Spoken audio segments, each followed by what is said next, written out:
Welcome back to the channel. Today I got my buddy Justin here, an OG who's played a deck since the beginning. What deck you playing? Psychics, my favorite deck with my favorite card. All right, let's check out this deck profile on this beautiful foil mat that you got from. Where did you say you got this from? Mana Moon website. They make cool stuff. It's pricey though. True, very true. I was going to do it, but they were expensive. All right, let's see the deck. So I like to call this deck Overdrive Cat, and here's the cat part of the deck. You got Rescue Cat and Summoner Monk. They're really good, just like big play I like to make. And then you got 2 Raikou, who you summon with the cat, and they're just a good card in the format in general. Then you got 3 X-Saber Airbellum, who is just a good tuner, hits direct. He makes people upset when he swings in. And then 3 Gravekeeper's Spy and 1 Gravekeeper's Descendant. They're spellcasters, which comes up and is relevant for the extra deck. Sangan is just really good, searches the main cards. And then the Psychic part, Mind Protector and 3 Psychic Commander. What does this Mind Protector do? So this guy, he doesn't do that much on his own. He's just like a big 2200 defense guy, and he prevents non-psychics with 2000 or less attack from attacking, which can sometimes like stall out decks like Blackwings or Heroes or something. But he's mainly in there as a target for this guy, the big guy, the Overdrive part of the name of the deck. All right, give me the rundown. So he is a tribute summon monster, 2100 attack. You can pay 2000 life points to summon 2 level 3 psychic monsters from your deck. So you tribute summon this guy, like tribute a Spy or Raikou or something, pay 2000, then you get like either these 2 to make a level 6 synchro, or 2 of these guys. And if a lot of people didn't know this, but Psychic Commander can stack and lower the opponent's attack by up to 1000, letting you beat over like Judgment Dragons with this guy and things like that. That's cringe. Yeah. Would you say that for this, so 2000 life points is pretty steep, but like is the stuff from the extra deck you're going to show us like worth, like is that the price you pay is like non-existent? Like for example, Judgment Dragon's 1000 life points, but it just wins you the game. Like, are you going to win off of the Psychic Overdrive teleporter? You don't necessarily win, but it's a big swing in your favor, and it's a big tempo play. A lot of the thing with this deck is it's a tempo deck. You just like get ahead, and then with a big push like either Rescue Cat or this guy, and then you kind of close out the game after that, either ripping cards from their hand, or there's a big level 9 synchro that can help with that too, that I'll show you later. Cool. And then to round out the monsters, there's 2 Cyber Dragons. There's a lot of level 3 tuners in this deck. He's just good big monster, and you can tribute him for Overdrive Teleporter as well. And then Gores, because Gores. There's also a main deck out for Machinists. Yeah, he's good in that matchup too. Next, for the spells, we have the Spell and Trap removal of the format, Heavy Storm, Mystical Space Typhoon, and then a card that a lot of people have forgotten since Rescue Cat format, but I love it in this deck, Cold Wave. This card makes people upset when you play it and you drop Summoner Monk, and suddenly you're like popping their cards and ripping cards from their hand with your Synchro and Airbellums. It's pretty good. You should get the QCR. So you always draw it. I'm looking for one. It would be great. And because there's a lot of tuners in the deck, Brain Control, Mind Control, and Emergency Teleport, it's just another tuner, good card because I'm playing Psychics. And then because of Overdrive Teleporter and Rescue Cat, basically on their own, they'll put like several monsters in the grave. Like if you go like Summoner Monk, Rescue Cat, get 2 more guys, Synchro, that's already like 5 things for Avarice. And Overdrive Teleport is similar too. He gets like 2 guys from your deck, and yeah. And Book of Moon, very good card in the format. Oh my god, Justin. I love the rarity. The platinum rare. Dude, ever since you bought this stuff, I can't handle it, dude. It's awesome. They look beyond fake, bro. I've always liked it. I know, it makes me more mad when you beat me with it. Yep. And then the last spell is Smashing Ground. This is kind of a flex slot. I've considered taking it out. I've had like Starlight Road or other cards in this space before, but it's just like good, like you just clear and then hit with Airbellum is the idea. And that's it for the spells. And then for the traps, we have Solemn Judgment, Mere Force, Torrential Tribute. They're just good cards in general. With Overdrive, Solemn isn't really a problem. It's fine because you can still pay like half your life, but it can rarely come up, but usually like if you are at that point, you're probably screwed anyway. I have seen also like you get the Overdrive Teleporter, you'll pay 2000, you'll make this ridiculous dudes, and then you have a set Solemn. That's the idea. So yeah, it like just makes your tempo swing that much better, protects it and all that. Then Broken Card, Nah. Not much to Nah, say. it's not broken. Come on. People hate it. 2 bottomless, good card. 2 deep prison. This deck Also good lacks card. a lot of defense. Other decks can like play oppression or maybe more deep prisons compulsories. Like, do you find that you have enough defensive cards? I have quite a few. I've considered adding oppression at least to the side deck and compulsory to the side, or I have one on the side, but also to the main. Could be good as well. There's a few options. It just seems to be a little bit more of a combo deck, so you wouldn't want to brick with too many traps, obviously, but interesting.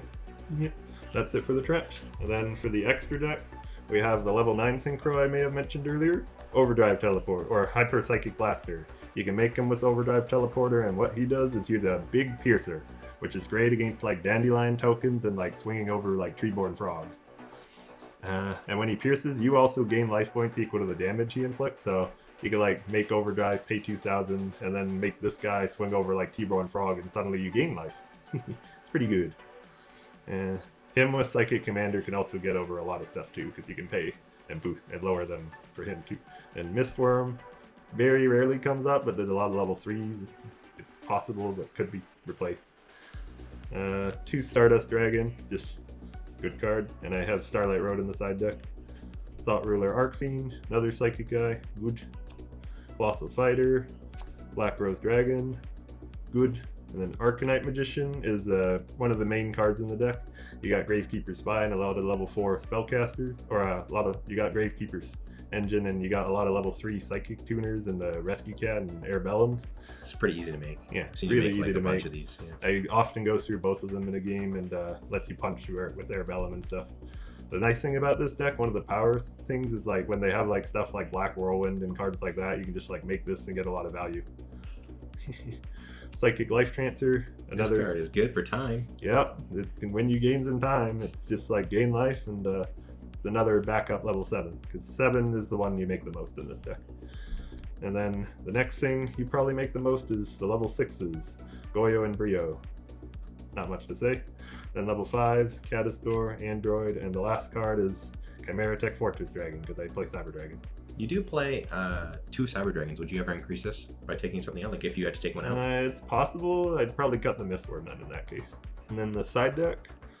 The side deck is a bit iffy. I've debated taking things in and out like every other tournament that I enter with this thing. It sometimes changes, but starting with 2DD Crow, that's the thing that almost never changes. It's just good in the format. A lot of decks it hits. Kaiku is similar. He's a spellcaster as well, which is a bonus in the deck, and you can hit some grave decks.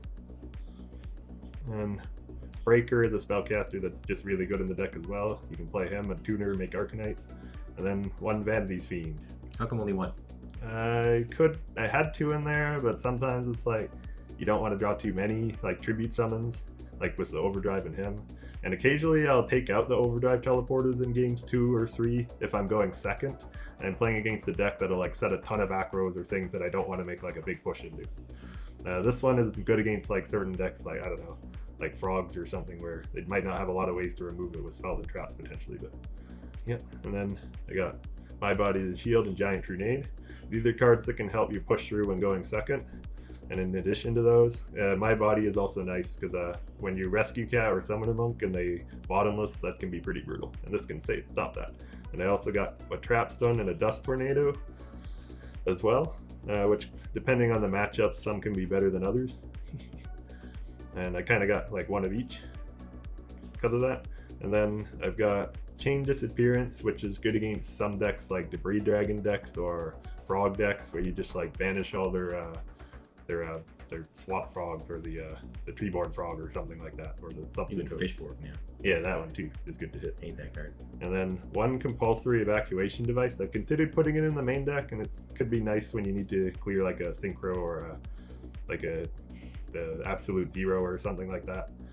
It's good in some matchups, not great in others. Starlight Road, I like it against Lightsworn. Some matchups like I can hit Icarus Attack or Geyserus in Gladiator Beast. And the last card in the side deck is Pulling the Rug, 3 of them, because Frog Monarch can be annoying, especially if you go second and they're just like banishing or destroying your monsters. It can be hard to recover.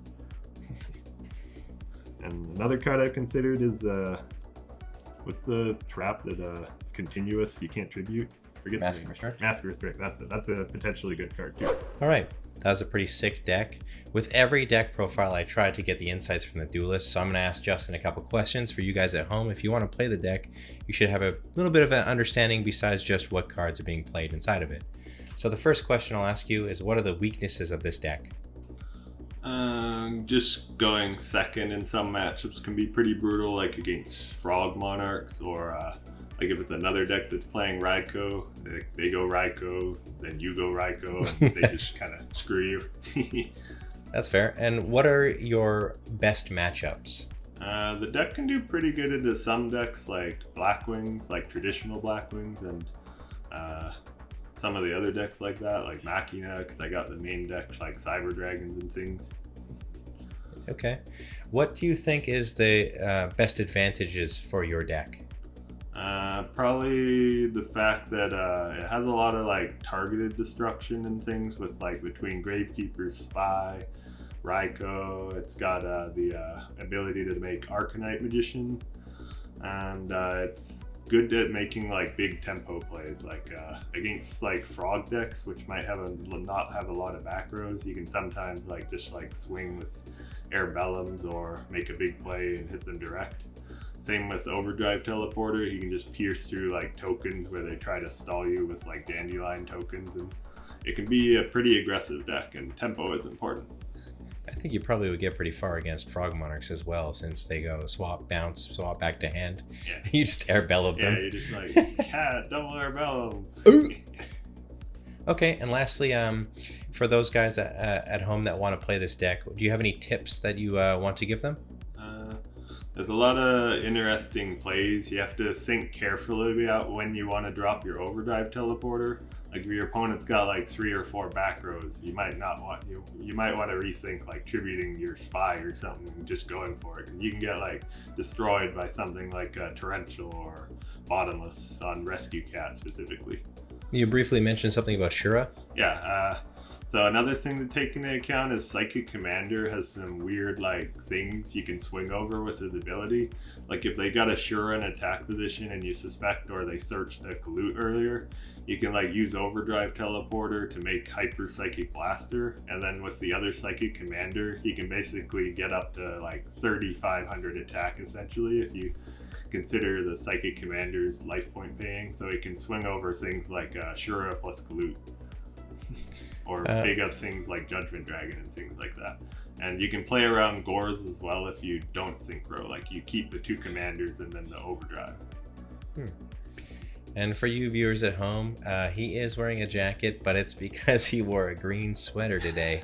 And he is in fact in front of a green screen, although in this video, he's probably not going to be in front of a green screen. Well, thanks for stopping by. Thanks for watching, guys at home, and I hope you enjoyed this deck profile and you want to give it a shot yourself. Now you know how. Peace.